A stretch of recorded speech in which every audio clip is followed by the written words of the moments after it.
우리 옆사람과 잠시 인사 나누면서 오늘 저녁 예배의 말씀 함께 나누도록 하겠습니다. 축복합니다. 또한 사랑합니다. 함께 인사하시고요. 또 말씀을 통해 많은 은혜 받으시기 바랍니다. 함께 인사 나누시길 바랍니다. 저번 수요일로 시작해서 우리는 함께 학개서를 나누어 가고 있는 중에 있습니다. 이 학개서를 이해하기 전에 먼저 알아야 할 배경이 있다면 이 스가랴서, 죄송합니다. 이 스가랴서는 이스라엘이 하나님의 징벌로 말미암아 70년의 포로 생활을 하고 이 70년의 포로 생활 이후에 돌아왔을 때 그때 기록된 말씀입니다. 다시 말씀드려보면 하나님의 말씀에서 굉장히 타락한 생활을 했어요. 이스라엘 민족들이. 하나님께서 그들을 책망하셔서 그들을 멸망시켰습니다. 바벨론에 의해서 유다가 멸망당하고 그들은 바벨론에 70년의 시간이라는 동안 포로 생활을 하게 되죠. 그리고 이 70년의 시간이 끝난 이후에 하나님께서 이스라엘 민족을 다시 불러주시는데 이 본문이 어디에 있냐면 우리 성도님들 너무나 잘 아시는 바와 같이 내가 꿈꾸는 것 같았도다. 이 꿈꿈의 기적이 바로 이 이스라엘이 다시 하나님 앞으로 돌아오는, 다시 이스라엘이 회복되어져서 포로가 아닌 삶으로 돌아오게 되어지는 그 과정입니다. 그 과정이 이 스가랴서가 기록되어지죠. 그리고 스가랴서는요, 이스라엘 민족들이 이렇게 이스라엘의 원래 땅으로 돌아오면서 뭘 먼저 하겠습니까? 바로 성전을 재건합니다. 하나님의 이제 포로 생활을 하다가 하나님의 부르심을 부여잡고 다시 이스라엘의 본토로 돌아오게 되자 그들은 가장 먼저 성전을 재건하게 될 때 참 이상한 건 이방 민족들로부터 이상할 정도로 많은 방해를 받게 되죠. 하나님께서 이스라엘 민족으로 돌아가라 그래서 기쁜 마음으로 야, 내가 꿈꾸는 것 같았도다. 많은 사람들이 놀라워했어요. 어떻게 이스라엘은 이러한 기적을 맛보게 되는가? 그래서 그들은 하나님을 찬양하며 하나님께서 이 포로 생활을 끝나게 하셨네, 이제 우리는 여호와를 찬양하리라 하고 돌아와서 성전을 재건해 가는데 이게 일사천리처럼 얼마나 잘 풀리면 좋겠어요. 그런데 성전이 재건되어지는 가정에 이방 국가 민족들이 다가와서 그들을 방해하기 시작합니다. 이스라엘 민족들이 낙심했어요. 낙담했죠. 하나님이 원하시는 게 아닌가? 우리가 또 무슨 잘못을 저질렀던가? 막 이러한 고뇌와 갈등에 사로잡혀 있을 그때 이 스가랴서가 기록되는 겁니다. 우리는 이 스가랴서의 말씀을 다시 한번 들어보겠습니다. 7절과 8절의 말씀입니다. 함께 읽겠습니다. 시작.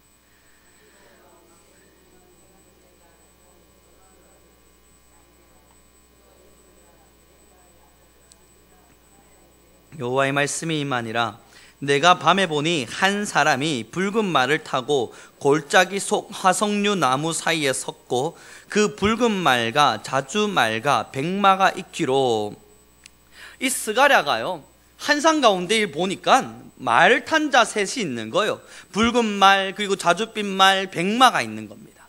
그리고 9절에는 이런 기록을 합니다. 함께 읽도록 하겠습니다. 시작.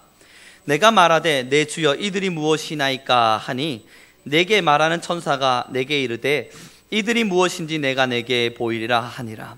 이 세 말을 보고 나니까 스가랴가 궁금한 거예요. 하나님, 이 세 말이 도대체 무엇입니까? 이것이 뭘 뜻해서 제게 보여주시는 겁니까? 라고 질문을 하자 이 천사가 이 스가랴에게 알려주겠노라 말합니다. 그리고 10절에 그가 누군지를 설명해 주는데 화석류 나무 사이에 선 자가 대답하여 이르되 이는 여호와께서 땅에 두루 다니라고 보내신 자들이니라. 이 세 말을 탄 자는 천사임을 드러냅니다. 그러면서 11절의 말씀을 함께 읽도록 하죠. 함께 읽겠습니다. 시작.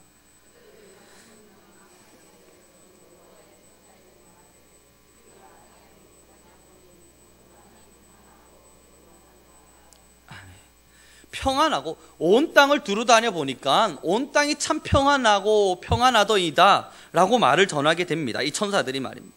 그리고 13절의 말씀 저희 함께 읽겠습니다. 함께 읽죠. 시작.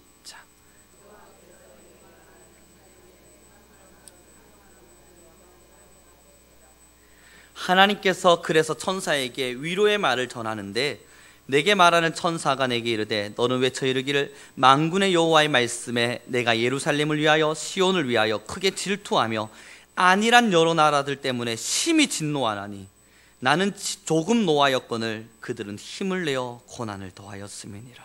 아멘. 지금 이 이야기가 어떤 이야기냐면요, 이 이스라엘 민족이 하나님의 성전을 재건하겠다고 열심히 건축을 하는데 이방 민족들의 방해가 있는 거예요. 근데 이 이방 민족들의 삶을 보니까 사실 너무너무 평안한 겁니다. 너무너무 좋아 보이는 겁니다. 천사들이 두루두루 다녀보니까 말 그대로 정말 평안한 거예요. 그때 하나님이 하시는 말씀이 뭐냐면, 내가 이제 이 평안한 안일해져 있는 나라를 향해서 진노하리라. 그게 이 본문 말씀 15절에 나타나는 겁니다. 안일한 여러 나라들 때문에 심히 진노하나니 나는 조금 놓아 있거늘 그들은 힘을 내어 고난을 더할 것이다. 왜 그러면 하나님께 진노하십니까? 14절의 말씀이 이렇게 기록되는 거예요. 만군의 여호와의 말씀이라 내가 예루살렘을 위하여 시온을 위하여 크게 질투하리라. 이 예루살렘의 삶을 너무너무 사랑해서, 이젠 이 예루살렘과 시온을 너무너무 사랑해서 하나님께서 그를 극진히 사랑함으로 말미암아 그들을 괴롭게 하는 자들로 말미암아 질투하셔서 이 안일한 나라들을 징벌하시고, 그리고 이스라엘을 다시 재건하시도록, 힘들어하지 마라, 이 이스라엘 성전을 다시 재건해 가는 과정 가운데 이방 민족들이 너희를 아무리 힘들게 하더라도 어려워하지 마라. 내가 위로의 말을 전하노니 내가 그들을 징벌하리라. 너희의 힘듦을 내가 알아주리라. 그 이야기를 지금 전달해 주고 계신 겁니다. 그러면서 16절의 말씀 함께 읽도록 하겠습니다. 시작. 내가 불쌍히 여김으로 예루살렘에 돌아왔은즉 내 집이 그 가운데 건축되리니 예루살렘 위에 먹줄이 쳐지리라. 만군의 여호와의 말이니라. 너희를 부른 자가 누구냐? 나 여호와 아니냐? 이스라엘이 70년의 시간 동안 포로 생활을 하고 다시 이스라엘로 돌아와서 성전을 재건할 때 이방 민족들이 계속 방해를 하니까 이스라엘 민족들 스스로 생각하기를 이것이 하나님의 뜻이 아닌 줄 알았습니다. 그때 하나님이 주시는 위로의 말씀이에요. 너희를 부른 자가 누구냐? 내가 아니더냐? 이제 내가 너희를 위로하리니 이 예루살렘이 다시 재건되어질 것이고 그 가운데 건축되어져서 예루살렘 위에 먹줄이 쳐지리라. 먹줄이라고 하는 것은 제단하기 위해서 어떻게 이것을 건축할 것인가 측량을 할 수 있는 일이 일어날 것이라는 겁니다. 그리고 17절에 하나님의 또 다른 위로의 말씀을 한번 보시죠. 함께 읽겠습니다. 시작.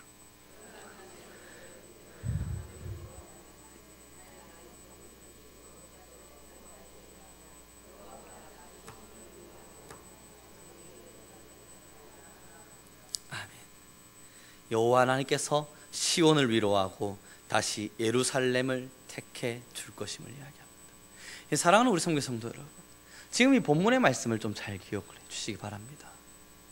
이스라엘이 하나님의 불림을 받아서 왔는데 성전을 재건하겠다는 거룩한 뜻을 품었는데 평탄하지 않았습니다. 이방 민족들의 방해로 말미암아 자신들이 하고 있는 이 사역이 하나님의 뜻이 아니면 어떡하나에 대한 고민 속에 빠져 들어가기도 했습니다. 이건 하나님이 막으시나 보다. 그래서 힘들어하고 있을 때 하나님은 그들에게 다가가 위로의 말을 전합니다. 내가 너희와 함께하리라. 내가 너희를 지키리라.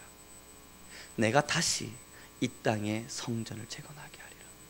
그리고 나서 말씀하시길 안일함에 빠져있는 저들을 내가 징벌하고 책망할 것인데, 그들에게서 그 안일함은, 하나님의 진노는 잠깐 하나님이 조금 화내는 것 같겠지만 그들은 견디지 못하는 고난 앞에 서게 될 것이다. 축복합니다. 하나님의 말씀 앞에 서 있다는 것이, 그래서 우리의 이 예배에 재건하는 말씀의 재건과 하나님을 향한 신앙을 다시 재건해 가는 과정이 굉장히 거룩한 일입니다. 예전에 제가 믿음이 좀 흔들렸던 친구를 만나게 돼서 그들에게 이런저런 이야기를 하면서 다시 하나님 앞에서 회복해보자, 다시 하나님 앞에서 회복해보자 라고 이야기를 했는데, 그랬더니 그 친구가 다시 회복을 시작하는 거예요. 이상한 건 하나님 앞에서 다시 회복하겠다고 마음 먹자 이상하리만큼 힘들고 아픈 일들이 찾아오기 시작하는 겁니다. 내 삶에 왠지 모를 고민들이 빠지기 시작하고 내가 하나님의 말씀대로 살아보겠노라 결심을 했는데 아닌 일들이 일어나는 거예요. 그래서 하나님의 말씀대로 서지 못할 일들이 일어나는 겁니다. 그뿐만이 아닙니다. 이 교회들을 한번 보시죠. 하나님의 말씀을 정말 지키겠다 교회가 마음을 먹기 시작하면요, 이상하리만큼 시험과 환난과 역경이라고 하는 게 찾아올 수밖에 없게 됩니다. 그때 하나님은 말씀하시는 거예요. 그 환난과 역경이 있을지라도 얼마나 버티고 견디겠는가. 그 버팀과 견딘 속에서 하나님이 그들에게 위로의 말씀을 전합니다. 내가 너희와 날마다 함께하리라. 힘들고 어려워 아플지라도 내가 너희를 위로하리라. 그 위로함 속에서 그들은 지금 너희를 책망할지 모르나, 그들은 너희를 비판할지 모르나 다시 일어날 수 있는 기회가 될 것이라. 사랑하는 우리 성도 여러분, 이 스가랴서의 말씀이 이 낙심에 빠져있는 이스라엘 민족에게 얼마나 위로가 되었겠습니까? 정말 하나님의 뜻이 무엇일까? 선한 뜻을 마음에 품고 걸어가는데 아닐 만한 시험들이 찾아올 때 누구나 흔들릴 수밖에 없지 않겠습니까? 우리가 한번 예를 들어 기도를 시작했습니다. 내가 이제 하나님께 기도해야겠다. 근데 기도하지 못할 만한 상황들이 계속 생겨나요. 내가 이제 하나님 앞에 무릎을 꿇어야겠다. 그렇게 기도를 시작하는데 기도하지 않아도 될 만한 타당한 이유들이 생겨나요. 그때 과연 누가 그래, 이 힘듦과 어려움이 있을지라도 나는 더 기도에 들어갈 것이다. 예를 들어 예배의 제단이 무너졌습니다. 하나님의 말씀을 듣는 것의 제단이 무너졌습니다. 어쩌면 신앙의 제단이 너무 많이 무너져서 하나님 앞에 다시 회복해야겠다. 하나님 앞에서 내가 다시 한 번 더 뜨거움으로 나아가 봐야겠다. 결심을 한번 해보십시오. 그 결심이 지켜지기가 얼마나 어려운지 말입니다. 이 사실은 이제 저희가 매일마다 저녁 10시에 기도를 해야지 하고 결심을 하고 기도의 시간을 드리기 시작했습니다. 첫날 둘째 날 보내는데 사실 저의 마음에도 힘듦이 있는 겁니다. 이 몸이 너무 지치는 거예요. 영적 싸움을 한다는 것 자체도 지치고, 이 저녁이 되면 거의 모든 것이 파김치가 돼버려서 자고 일어났는데도 몸이 개운치가 않는 겁니다. 하루라는 시간을 보내는데 너무너무 몸이 지쳐가는 겁니다. 이 고민이 되는 겁니다. 기도회를 누구나 와서 그냥 자유롭게 기도할 수 있도록 하고 나는 인도하지 말고 나도 그냥 잠시 기도하고 가는 형식으로 할까? 그런 고민이 들은 거예요. 그래서 하나님께 기도를 했습니다. 하나님 그렇게 할까요? 자유롭게 기도할 수 있도록 하고 저는 그냥 쉽게 기도하고 또 돌아갈까요? 그래도 그것도 기도하는 거 아니겠습니까? 하나님, 제가 이렇게 지쳐가지고 있으면 안 될 것 같으니까 기도에 더 집중하기 위해서 저는 인도는 하지 않고 같이 그냥 기도하고 가면 되지 않겠습니까? 기도하는데 마음에 계속 그게 아닌 거예요. 그리고 나서 수요 예배를 드리고 기도회를 또 인도하려 하는데 예배 끝나고 이게 또 뭔가 싶은 겁니다. 그래서 고민을 했습니다. 수요 예배 때는 쉬자. 아무리 매일 기도하겠다 했지만 수요 예배는 하지 말자 결심을 했어요. 그리고 수요 예배 기도회를 하루 인도하고 다음 주는 안 해야지 마음 먹고 목요일날 기도를 하는데 그러면 안 될 것 같은 겁니다. 그래서 수요 예배 마치고 또 기도하자 하고 기도회를 시작합니다. 이 기도회라고 하는 것을 시작하면서 그러면서 제 안에서 영적 싸움이 일어났고, 그 영적 싸움 속에서 할 수 없을 만큼 몸이 너무너무 지쳐갔고, 그 지침 속에서 그래도 해야겠다는 생각 속에 싸움이 이겨나가자 이상하리만큼 제 안에 다시 새로 나는 영적인 힘들이 느껴져요. 하나님의 음성과 말씀이 이 가슴을 두드리는 것이 끊임없이 들려지고, 잃어버렸던 꿈과 같았던 그 소망들, 하나님의 나라 속에서 이루고 싶었던 수많은 계획들, 하나님이 나를 부르셨을 때 이러하지 않았을까 막 소원했던 것들이 이제는 그냥 하나님이 하시면 하는 거고 안 하시면 안 하는 거고, 그랬던 그 꿈들이 다시 막 꺼지기 시작하는 겁니다. 해보자, 하나님이 이루어지지 않겠는가, 막 이런 소망들이 다시 생겨나기 시작하는 거예요. 그래서 많은 생각들을 했었습니다. 예전에 9시 기도를 제가 매일마다 드린 적이 있었어요. 예전에도 설교를 통해서 함께 드렸었지만 9시 기도를 할 때에 교수님하고 미팅을 하다가도 9시가 되면 저 교수님 기도하러 가야 됩니다 하고 갔어요. 얼마나 시금방졌는지 몰라요. 회의를 하다가도 많은 사람들이 8시 반밖에 시간이 안 된다고 그래서 그럼 우리 회의하자, 8시 반에 회의를 시작했다가 저는 회장이었는데 다른 사람들 막 회의하고 있는데 저는 기도하러 가야 된다고 9시 기도회를 가버렸습니다. 그러면서 사람들한테 욕도 많이 먹었어요. 자기만 예수 믿나? 자기만 교회 다니나? 아니, 자기만 믿는 사람도 아니고 저희 교수님들이 누굽니까? 다 목사님들이세요. 그들하고 대화 나누면서 회의하다 말고 목사님 죄송합니다, 교수님 죄송합니다, 저 기도하러 가야 됩니다. 얼마나 시건방져 보였겠습니까? 근데 그 시간을 잊지 않으려고 노력했어요. 끝까지 지키려고. 그래서 하나님 앞에 그 기억이 떠오르는 겁니다. 그리고 그 9시 기도를 할 때요, 제가 하나님께 첫 번째 기도를 드린 적이 있었거든요. 9시 기도를 시작하면서, 하나님이 정말 저를 사용하시려거든 너무 좁은 우물이 아니라 넓은 세상을 볼 수 있게 해주십시오. 그리고 불과 1년이 안 지나가지고요, 그 9시 기도를 시작하고 불과 1년이 지나지 않아서 저는 정말 많은 나라들을 다녔습니다. 정말 많은 사람들을 만나게 하셨고, 그 사람들 속에서 그냥 관광 가듯이 관광지를 본 게 아니라 그 교회들을 탐방하게 하셨고, 그곳의 성도들을 만나게 하셨고, 그곳의 목사님들을 만나게 하셨고, 그 삶 속에 살아가는 친구들을 만나게 하시면서 선교에 대한 꿈을 꾸게 하셨습니다. 내가 왜 살아야 하는가? 내가 왜 목회를 해야만 하는가? 그렇게 1년, 2년의 시간 동안 돈 들이지 않고 너무 많은 나라를 다녀서 이제는 뭐 나라 어딜 가야 되지 고민될 만큼 다녀왔습니다.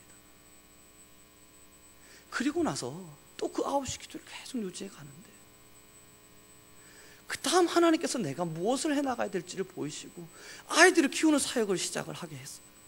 그래서 아이들을 막 키워나가는 중에 힘든 여정 많았죠. 아픔도 많았죠. 그러나 제가 하나님 앞에서 하나님께서 제게 원하시는 사역의 현장이 무엇인지를 더 처절히 알게 하셨습니다.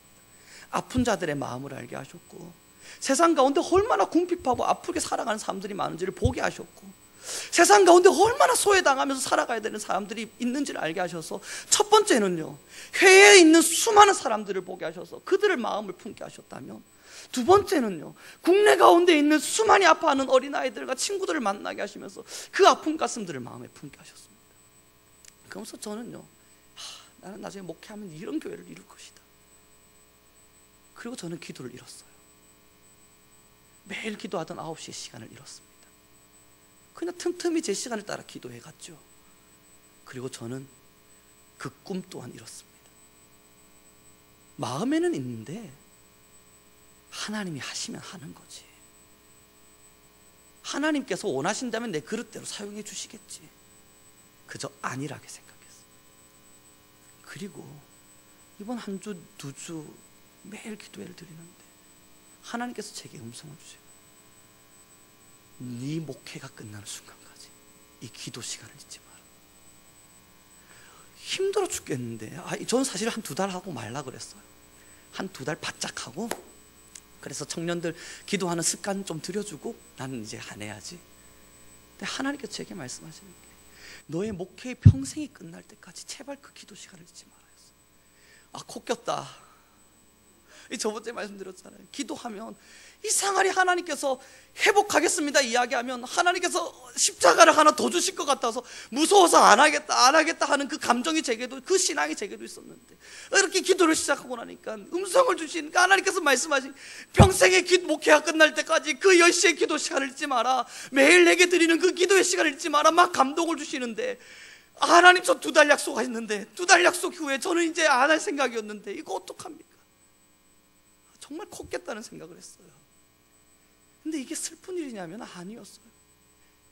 육체는 고단해 가는데 이 영은 너무너무 맑아지는 거예요. 잃어버렸던 하나님의 말씀이 계속 떠오르는 거예요. 잠깐 눈을 감고 기도하려고 그러면 예전에 제가 잃어버렸던 그 아파했던 아이들의 모습들이 다시 제 마음속에 막 솟구쳐 오르는 겁니다. 사랑하는 우리 성도 여러분, 지금 이 스가랴서가 그렇습니다.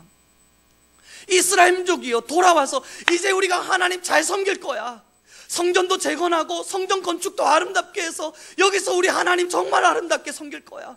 여기서 우리 하나님께 정말 아름다운 예배를 드릴 거야 했는데, 이상하리만큼 시험과 어려움과 아픔이 찾아와 버렸단 말이에요. 그래서 그들은 하고 싶지 않은 일이 생겨버렸어요.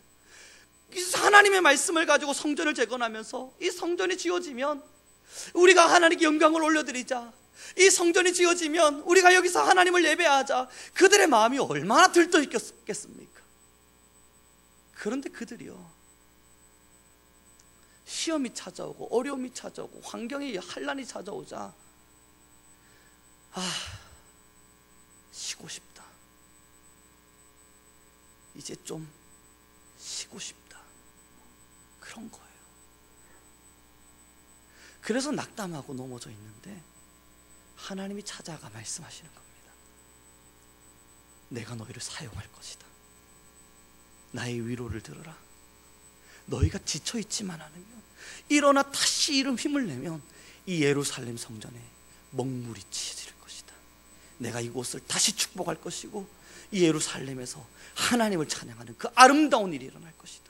이 스가랴의 말씀을 들은 이 이스라엘 민족들의 마음에 잃어버렸던 꿈이 다시 샘솟지 않았겠습니까? 맞아, 이 성전을 처음 내가 지으려고 그럴 때 그 아름다웠던 내 꿈이 있었지. 하나님께 이렇게 쓰임받겠다 싶었던 그 꿈이 내게 있었지. 저는 우리 성도님들에게 권고합니다. 혹 하나님 앞에 예배를 드리기 시작하시면서 신앙의 처음에 신앙의 길을 걸어가시면서 아니면 하나님을 만나서 너무너무 뜨거운 신앙 앞에 서 계실 때 하나님을 통해 꿈꾸지 않으셨습니까? 어떤 신앙인이 되고 싶다, 나는 이런 신앙인이 되고 싶다, 나는 정말 이런 하나님의 사람이 되고 싶다 꿈꾼 적 없으십니까? 정말 우리가 신앙의 길을 걸었다면 누구나 그 꿈을 꿨을 겁니다. 하나님께서 그 말씀을 주시는 거예요. 지쳐 계십니까? 아파하고 계십니까? 신앙의 낙담 속에서 어려워하고 계십니까? 다시 그 꿈을 회복시키실 겁니다. 우리 교회도 그러합니다. 우리 성민교회가 이제 하나님의 희망 가운데 우리는 다시 일어날 것입니다. 아니요, 지금까지 일어나서 함께 걸어왔죠. 그러나 또 다른 꿈을 보게 될 것입니다. 이 꿈을 꾸고 걸어가다 보면 낙담할 일이 왜 없겠습니까? 그게 사탄의 계략인걸요. 왜 넘어질 만한 일이 없겠습니까? 기도하기도 싫을 만큼 마음이 왜 넘어지지 않겠어요? 기도하면 하나님은 다시 꿈을 주십니다. 하나님은 다시 희망을 주시고 소망을 주십니다. 그렇게 우리를 사용하셔서 우리를 통해 영광 받기를 원하십니다. 서두에 말씀드린 바와 같이 기도를 시작하시면 곧 깰 수 있습니다. 아, 이럴 줄 알았다. 내가 기도 안 했던 이유가 괜히 안 한 게 아닌데 내가 기도로 하나님께 헌신해야지. 내가 정말 하나님께 내 생명 다하도록 한번 헌신해 봐야지. 이 결심을 안 한 이유가 내가 있었는데, 아, 괜히 그 말씀 듣고 감동받아서 시작했다 컸겠다 싶을 날이 올 때 있습니다. 그러나 사랑하는 우리 성도 여러분, 그렇게 육체는 고단해지겠지만 그것으로 인해서 우리의 삶은 참 지칠 수밖에 없는 피곤이 찾아올 수도 있겠지만, 때로는 사탄의 시험이 너무 강하게 찾아와서 마음의 괴로움과 아픔 속에서 눈물을 흘려야 할 일이 있을 수 있지만, 그러나 우리는 영혼을 바라보는 사람들 아닙니까? 이 땅의 고단함을 바라보는 우리가 아니라 저 천상에서 주가 허락하실 영광을 바라보며 살아가는 사람들 아닙니까? 우리의 시선이 하늘을 향할 수 있길 바랍니다. 그러므로 우리는 17절의 말씀을 다시 한번 읽어보도록 하겠습니다. 함께 읽겠습니다. 시작.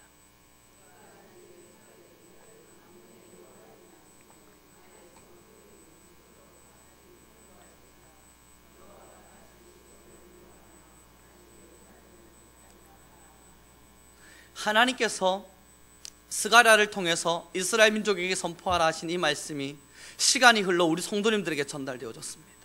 그리고 이 시간 우리는 함께 이 말씀을 나누고 있습니다. 그가 다시 외쳐 이르기를 만군의 여호와의 말씀에 나의 성읍들이 넘치도록 다시 풍성할 것이라. 여호와가 다시 여러분들을 위로하고 다시 예루살렘을 택하리라 하라. 이 위로의 말씀이 우리 모두에게 전달되길 바랍니다. 그래서 우리의 영이 다시 회복되기를 바랍니다. 우리 성도님들의 심령 속에 하나님을 향한 열망과 하나님이 주셨던 꿈과 소망과 기도를 통해서 품었던 수많은 그러한 하나님의 그 비전들이 우리 안에서 더 풍성히 꿈꾸어지기를 바랍니다. 이 꿈이 식지 않으려면 우리의 기도가 식어서는 안 됩니다. 이번에 제가 그걸 경험했어요. 기도가 식으니 꿈이 식는구나. 이 꿈이 식은 것은 제가 정확하게 깨달은 게 그거였어요. 이 꿈이 식은 것은 하나님이 나를 이렇게 사용하실 거라는 것에 대한 확신이 변화되어진 게 아니라, 하나님의 음성을 들어서 그 음성 속에서 하나님이 나를 이렇게 사용하실 거야 라고 생각하고 하나님의 뜻을 따라 걸어간 게 아니라, 사실 꿈이 식었다는 것은 하나님께 귀를 닫고 내 생각이 많아졌던 거구나. 이 상황을 보니까 저기까지는 안 될 것 같은 거예요. 지금은 상황을 보니까 거기까지는 가면 안 될 것 같아. 아직 우리 교회는, 아직 나의 삶은, 아직 나의 신앙은, 아직 나라고 하는 사람의 그릇은 거기까지는 굳이 안 가도 될 것 같은 거예요. 그래서 꿈꾸는 것조차 이렇습니다. 사랑하는 성도들, 기도가 회복되니까 하나님이 끊임없이 다시 말씀하시는 걸 들으면서, 아, 맞다, 나 옛날에 이런 꿈을 꾸고 목회를 시작했었지. 아, 맞다, 나 옛날에 이런 꿈을 꾸고 하나님 앞에 매달린 적이 있었지. 아, 맞다, 내가 예전에 이런 꿈을 꾸고 하나님 너무너무 사랑합니다 고백했던 적이 있었지. 아, 맞다, 내가 예전에 이런 꿈을 꾸고 하나님 내 평생을 사용해 주십시오 외쳤던 적이 있었지. 다시 회복되는 것. 우리 성도님들은 어떠하십니까? 우리 교회는 어떠합니까? 우리는 언제나 꿈을 꾸며 걸어왔습니다. 이 뭐 성민 마을이라면 성민 마을이고요, 하나님 성교적 교회라고 하면 성교적 교회고요. 여러분 성도님들 한 분 한 분 기도하실 때마다 하나님 내 인생을 사용하소서, 하나님 내 삶을 사용하소서, 내 하나하나의 그릇그릇들이, 내 삶에 숨쉬는 순간순간들이 하나님의 영광 되게 하소서, 우리 다 기도하지 않으셨습니까? 그러면서 하나님의 꿈을 꿈꾸셨을 때 이렇게 쓰임받고 싶다, 하나님께서 우리 가정을, 하나님께서 우리 교회를, 하나님께서 내 삶을 이렇게 사용하셨으면 좋겠다, 한 번쯤은 다 꿈꾸지 않으셨습니까? 회복되시기 바랍니다. 회복되실 겁니다. 하나님은 또한 그렇게 사용해 주실 겁니다. 하나님의 손이 짧아서 우리를 구원하지 못하시는 게 아니요, 하나님의 귀가 어두워서 우리의 기도를 듣지 못하심이 아니요, 하나님께 부르짖는 음성이 없어서, 우리의 기도가 없어서 하나님의 손이 느껴지지 않는 것이고, 하나님께서 우리의 기도를 듣지 않는 것만 같으신 것. 축복합니다. 스가랴서에 있는 이 낙담한, 때론 하나님의 꿈을 품었던 이 이스라엘 민족들, 그러나 그 꿈에서 좌절되어져 버린 이 이스라엘 민족들, 그들에게 스가랴 말씀은 너무나도 감격스러운 위로의 말씀이었습니다.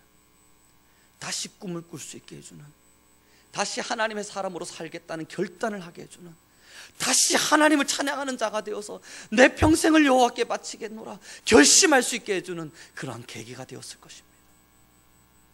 우리 성도님들 모두도, 우리도 함께 더 꿈을 꿨으면 좋겠습니다. 하나님은 우리를 사용하실 것입니다. 어떻게 사용하실까?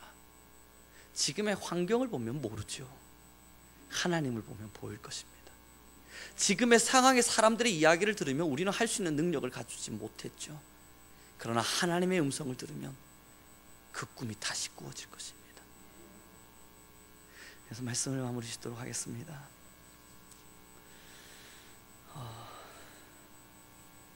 그래서 저는 우리 성민교회가 더 기도의 불이 타올랐으면 좋겠습니다. 우선은 하나님께 제가 해결해야 될 부분도 있었습니다. 기도하지 않았으므로 하나님의 꿈을 꾸지 못했고, 기도한다 말했지만 아니란 생각 속에 안주하려는 기도를 하다 보니 도전적이지 않았고, 안주하는 기도가 제 삶 속에 평이하게 일어나다 보니 사탄이 저를 미지근한 물로 죽여가는 걸 깨닫지 못했습니다. 이 청년들이 너무 기도를 안 해서, 솔직히요, 이 청년들을 좀 기도를 좀 시켜야겠다, 이 교만한 마음으로 기도회를 시작하고 보니까 사실 정작 기도를 안 한 건 저들이 아니라 저였습니다. 하나님 앞에 제대로 된 기도를 올리지 않은 제 모습이 보이기 시작합니다. 그리고 기도하면서 회복되어져 가면서 다시 꿈을 꾸고 있습니다. 다시 하나님이 저를 사용하실 것이라. 아니, 크게 사용하는 거 말고요, 하나님께서 저에게 목회라고 하는 이름을 던지셨을 때, 목사라고 하는 소명을 주셨을 때, 그때 이 마음에 품었던 그 꿈이 다시 꾸어지기 시작합니다. 어떻게 만들어 가실지 저는 모르지만 하나님은 반드시 만들어 가실 겁니다. 그래서 오늘의 이 찬양이 떠올랐습니다. 사랑하는 우리 성도 여러분, 우리 모두 기도를 통해서 회복합시다. 그럼 하나님의 음성이 들릴 거예요. 삶이 너무너무 아프십니까? 그 아픔이 느껴지는 이유는 우리의 기도의 부족일 줄 모릅니다. 삶이 너무너무 고단해서 꿈조차 꿀 여력도 없으십니까? 그렇게 삶이 우리를 아프게 하는 것이 체험되는 이유는 우리의 기도가 사라졌기 때문일 줄 모릅니다. 우리 함께 찬양하며 나아가죠. 오늘의 찬양입니다. 왜 슬퍼하느냐? 함께 찬양 올려드리겠습니다. 왜 슬퍼하느냐?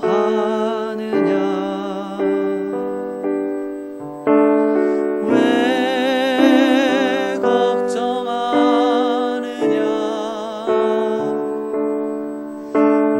무엇 두려워하십니까? 아무 염려 말아라. 큰 어려움에도 큰 아픔이 있어도 이젠 아무 걱정하지 마.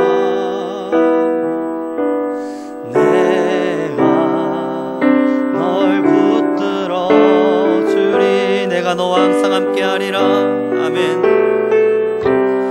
내가 너와 항상 함께하리라. 내가 너를 지키리라. 실망치 말고 나를 보아라. 나는 너의 하나님이라. 어쩌면 하나님께 기도함으로 컸겠다 생각됐던 제 마음이 오늘의 설교를 통해 여러분들 앞에 선포됨으로 더 강한 고백이었습니다. 이제 10시 기도 안 하면 우리 성도님들이 얼마나 저를 질타하는 눈으로 쳐다보시겠습니까? 이렇게 설교를 통해 잠깐이나마 말씀을 드린 이유는 그러겠다는 제 나름의 결단입니다. 그리고 이렇게 많은 분들이 지켜본 가운데 약속이겠죠. 사랑하는 우리 성도 여러분, 함께 그 하나님의 거룩한 손길에 한번 깨어보시지 않으시겠습니까? 우리 성도님들도 한 분 한 분 다 결단하면서 내가 하나님께 이렇게 하리라. 지금 약속을 서로 주고받지 못할지라도 하나님이 보고 계시잖아요.